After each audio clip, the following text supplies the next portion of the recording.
I recently spent time with one of the Capitol Police officers that testified with January 6th. And it broke my heart, because how do you look at those guys and the men and women who defended our democracy in the Capitol that day and say that you can still have faith in our country and our democracy when the American people voted in someone who had no problem with those people assaulting them and defecating and smearing it on the walls of our Capitol and threatening to kill Nancy Pelosi and our own vice president and hang and put gallows. Like, people forget, we have like collective amnesia in this country about what happened on January 6th. And all of them have been rewarded by being put back into power.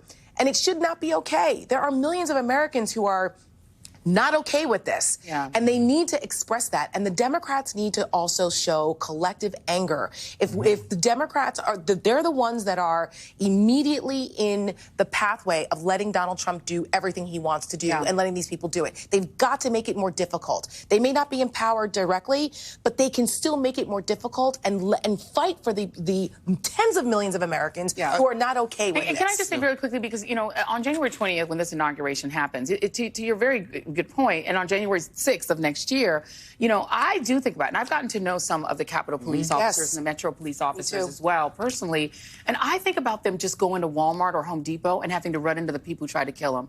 The person who you know, hit them with a stun gun or bear spray or beat them, and then they are now free because Donald Trump says they're the victim. And then these Capitol Police officers, it breaks my heart to think they're going to walk into some Home Depot somewhere and their assaulter will confront them and literally feel a superiority over them. Feel emboldened. There's something very fundamentally wrong about that.